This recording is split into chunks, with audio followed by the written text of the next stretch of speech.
Mesdames et messieurs, tout le plaisir est pour moi de vous savoir en pleine santé par la grâce de Dieu pour un nouveau numéro de votre émission Décryptage. Eh bien, aujourd'hui, nous allons suivre un nouveau sketch et qui a pour terme la puissance de la prière. La puissance de la prière. Et je serai là pour le décryptage et aussi à mes côtés, un homme qui est serviteur de l'Éternel et qui est aussi docteur en pharmacie, expert dans le supply chain des produits de santé. Eh bien, il se nomme Martin Aklan Kakou. Homme de Dieu, bonjour. Bonjour, pasteur. Comment allez-vous? Je vais très bien par la grâce de Dieu. Oh, nous savons que vous avez un agenda très chargé. Malgré cela, vous êtes là. Merci encore. C'est un privilège. Merci beaucoup. Alors, si vous êtes prêts, nous allons suivre le sketch. Vous êtes impatient de le suivre? Très impatient. Ok, alors, mon invité est prêt. Je le suis aussi. Sans plus tarder, alors, le sketch du jour. Comment va prier? On va prier maintenant, on va prier.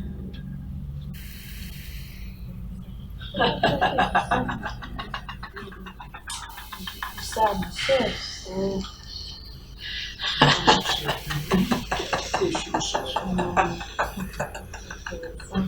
Les enfants, on va prier maintenant. D'accord? Non, ne priez pas. Ne priez pas. Oh, intéressant, regarde ça.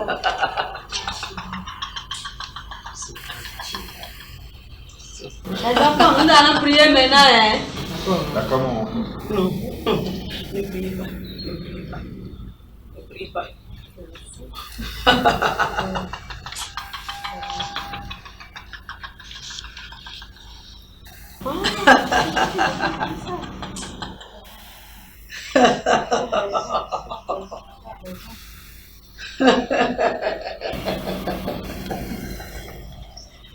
Papa portable, sainteté, prière, foi. Fais-moi avec de là-bas. Parce que je vais te coller. Sommeil, lourdeur, fatigue. Allez, prends ton colis. Papa portable.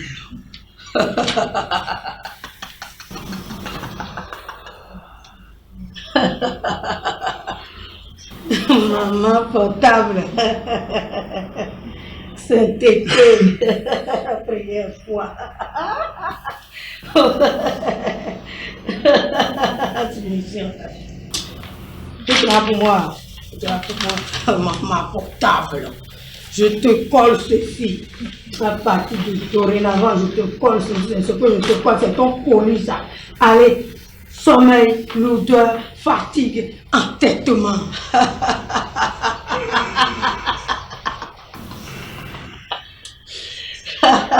Maman, on va prier, non? J'ai sommeil, on va prier, non, maman? Tu vas raconter là-bas. Maman, on va prier. Tu vas raconter là-bas.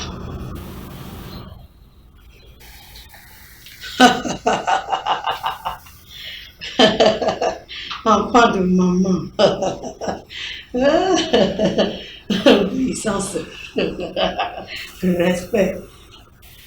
Là pour moi. Je te colle la maladie. Le sommeil.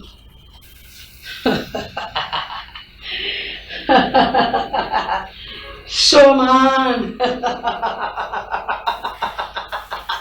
Sugar. Showman.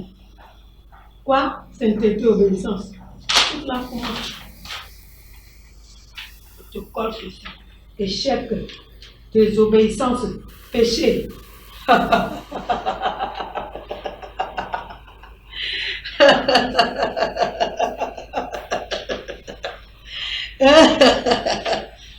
de toi qui disais avant. Je te colle la maladie. Allez, prends ta maladie. Allez. Comment? Comment? Il a quoi? Oh, il a quoi? Tu es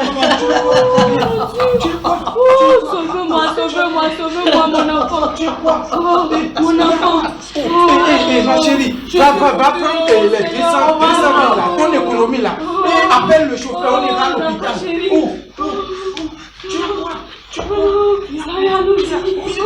Mon enfant, mon enfant. Alors, docteur, vous avez suivi le sketch, hein? J'ai suivi avec attention le sketch. Quelles sont déjà vos impressions? Je suis vraiment béni par ce sketch. Et je crois que les téléspectateurs aussi sont bénis parce que le sketch parle d'un sujet, d'un ingrédient très essentiel dans la vie du chrétien. Et c'est Euh, la prière. La prière, vraiment très très important. Et sans ça, la vie chrétienne, il n'y a pas de vie chrétienne. Il n'y a pas de vie chrétienne. Il n'y a pas de vie chrétienne. Ok, alors, quelle est déjà votre première leçon que vous pouvez déduire ou tirer de ce sketch-là?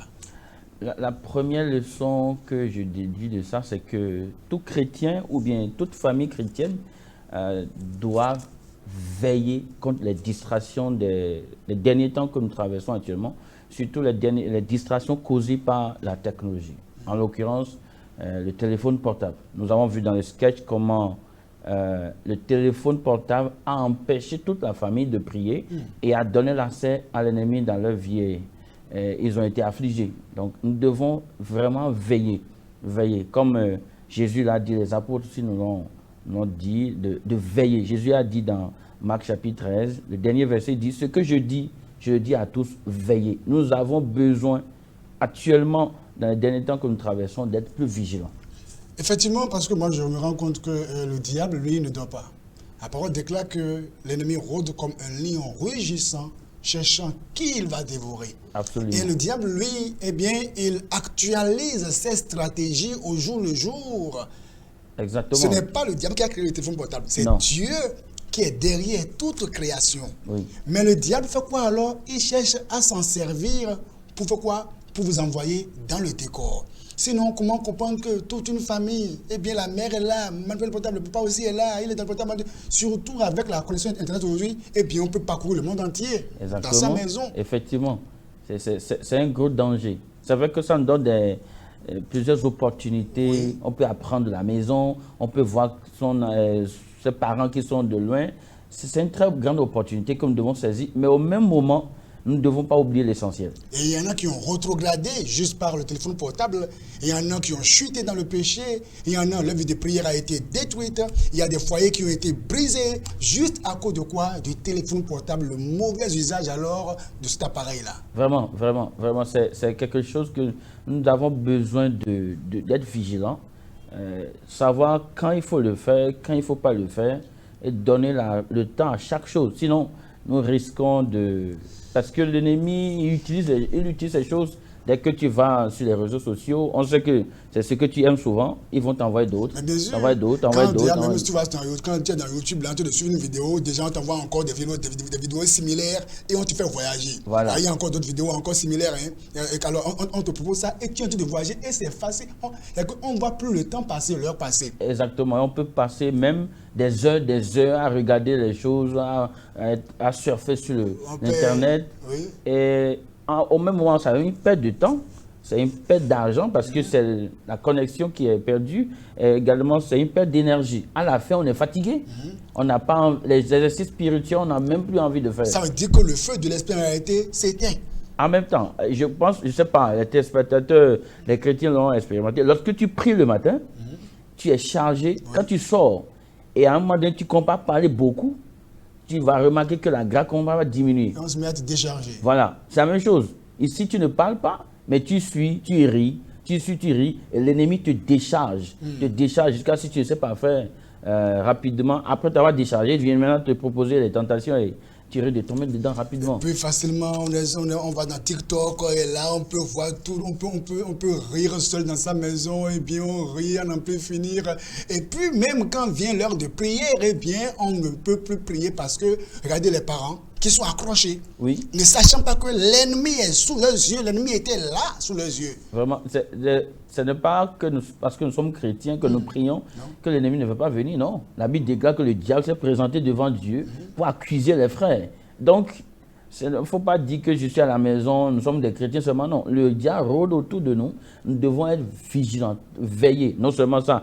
Dans ce que je vois, le mauvais exemple que le père et la mère ont donné aux enfants, oui. Surtout le plus jeune qui n'avait pas de téléphone et qui était là. Lui, il avait envie de prier. De prier, d'aller se coucher. Voilà, mais ses parents l'ont... Et malheureusement, c'est lui qui a été attaqué. Et l'autre enfant qui était tout à fait à la cimetière là-bas, lui, il avait ses écouteurs. Et puis là, il était aussi un shoga. Parce que même l'esprit l'a dit, l'a appelé shoga. Voilà, exactement. Shoga, c'est que l'enfant est en train d'emboîter les pas de ses parents. Exactement. Et là, c'est vraiment dommage. C'est vraiment dommage. Pour ces familles, heureusement que c'était des enfants qui sont déjà âgés. Ça peut arriver pour des parents qui ont de petits-enfants. À cause du portail, il peut laisser l'enfant se faire électrocuter facilement.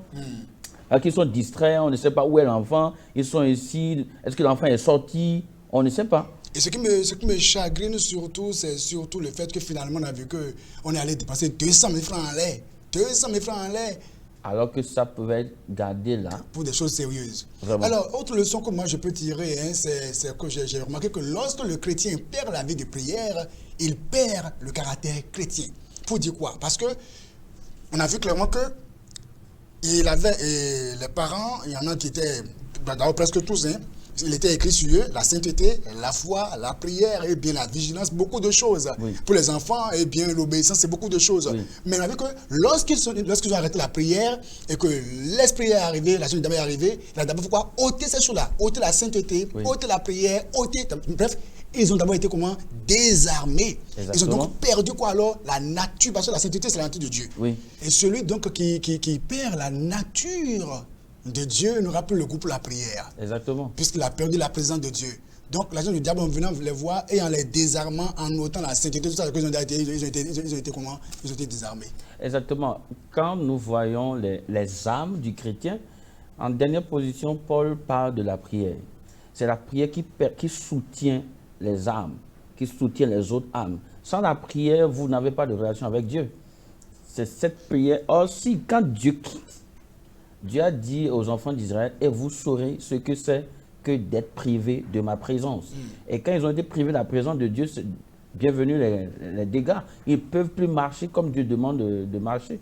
Donc, la prière est très capitale. Et le Seigneur même disait, veillez et priez pour ne pas tomber dans la tentation. Exactement. Il va donc sans dire que la force pour résister au péché réside alors quoi? Dans la vie de prière.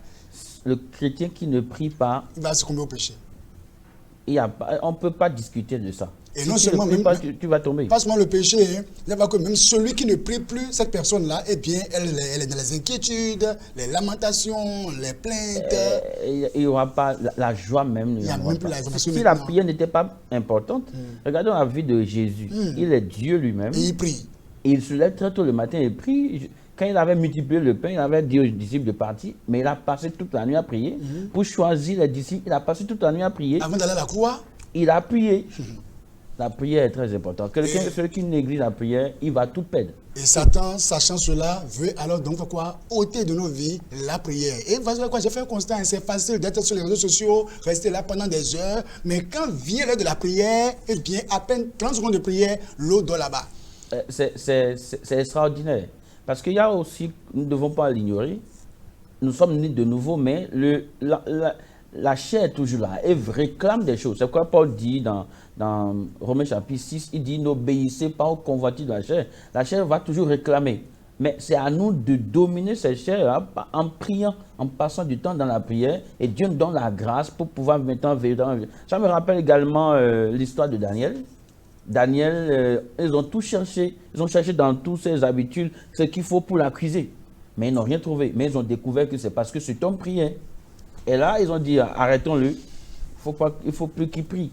Je voudrais, si vous le permettez, passer par là, surtout pour dire, dans ces familles-là, vous voyez, où parfois, la maman, elle est tout le temps affairée à la cuisine, fait la vaisselle, faire ceci, faire cela, et quand l'heure de la prière vient, elle somnole déjà. Eh bien, on doit comprendre que ne pas prier n'est pas excusable. Il n'y a pas à dire que je suis tellement occupé par le boulot, tellement occupé par les devoirs domestiques, tellement je suis fatigué. Si tu ne pries pas, tu as quelle âme encore? Il faut que chaque croyant le comprenne, ce que vous êtes en train de dire là. Parce que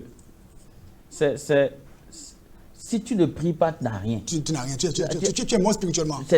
Après ça, il y a une autre leçon que vous avez Une leçon que vous voyez, quand ils ont été désarmés, oui. L'ennemi les a affligés. Celui qui fait la vie de prière s'expose aux attaques du diable. En même temps, la maladie est venue. L'enfant a été frappé immédiatement. Donc, c'est quelqu'un qui sait de prier. Regardez, Judas Iscariote faisait partie des disciples. Quand ils sont revenus, ils ont chassé les démons. Ils étaient parmi ceux qui ont chassé les démons. Mais on va remarquer qu'il a laissé sa vie, le diable est rentré en lui et l'a utilisé. Quelqu'un qui ne prie plus s'expose aux afflictions du diable. Oui. D'où l'importance de prier. Il faut prier. Mesdames et messieurs, vous êtes en train de voir que c'est très important pour vous de prier. Le Seigneur a dit, priez sans cesse. Priez sans cesse. Pour que n'importe où vous êtes, soyez dans l'esprit de la prière. Que rien ne vous trompe pour vous dire que non, tu es excusable, tu es fatigué, c'est vrai, tu as fait la vaisselle, tu es... Non, non, non. En tant que père de famille, mesdames et messieurs, ne permettez jamais à ce que votre épouse soit là, dit qu'elle est fatiguée, elle est fatiguée. Non, maman, je suis fatiguée, il faut comprendre, maman chérie est fatiguée. Ah bon? Et vous comprenez ça? Elle ne prie pas. Mais bientôt, c'est elle qui va maintenant faire quoi? Maintenant, faire sortir la nature du diable. Parce que quand il n'y a pas la prière, la nature du diable fait quoi? Eh bien, se réveille, la chair se réveille en soi. Exactement. Alors que quand il y a la prière, l'esprit est là, l'esprit est en mouvement. Donc, ne pas prier, on n'est pas excusable parce que c'est notre seule âme que nous avons. Alors, moi, je vois qu'on doit alors se discipliner. Ça, c'est un mot très important, surtout dans ces derniers temps. Pour être contre les distractions, discipliner. Sans la discipline, on ne peut rien faire. Ça, c'est... Vous voyez, quand nous lisons dans Actes chapitre 3, le verset 1, la Bible déclare que les apôtres allaient au temple à l'heure de la prière. Donc, même la prière, ils avaient 1 heure pour prier. Et certainement, quand nous voyons le sketch, l'heure de la prière avait sonné. Et le papa savait, la maman savait. Mais ils n'étaient pas disciplinés. Ils ont laissé les portables, les emporter. Parce que si c'était... Ouais, dans le sketch, on voit, quand ils mentionnent la prière, l'ennemi recule. Recule, craignant qu'il prie. Voilà. Et si c'était discipliné, dit, c'est l'heure, c'est l'heure. Ils abandonnent toujours, ils ne comptent pas prier. Ils ne vont même pas commencer par prier pendant 5 minutes avant que l'ennemi ne disparaisse. Nous avons besoin de la discipline. Si réellement nous savons que nous sommes des chrétiens et nous avons le ciel à gagner. C'est là votre mot de fin? Mon mot de fin à l'endroit de nos téléspectateurs, c'est pour dire ceci. Celui qui prie est pur. Celui qui prie est puissant. Celui qui prie est prospère. Prions, prions, prions sans cesse. Celui qui prie est pur, oui. Il est puissant et il est prospère. Alors, celui qui ne prie pas sera comment? Impur, il sera impuissant, il ne sera pas prospère. Donc, mesdames et messieurs, c'est ainsi la fin de ce numéro de décryptage. Le Seigneur a dit, priez sans cesse. Et le Seigneur Jésus-Christ a été pour nous et il demeure le modèle en parlant de la prière. Alors, quel que soit le défi de votre vie actuelle, priez. Mais sachez une chose, la prière ne rime pas avec le péché. Si vous péchez, vous continuez à pécher en secret, à faire des choses en secret, eh bien sachez que le diable fera quoi? Va s'opposer à votre prière. Priez, soyez disciplinés et que dans votre famille, qu'il y ait la prière. Vous avez besoin de la prière, on en a besoin. Et ça, ce n'est pas discutable, ce n'est pas négociable. Que le Seigneur bénisse, c'était bien sûr votre serviteur Carlos Wakandé. À la prochaine pour un autre numéro de décryptage. Merci encore. Bye.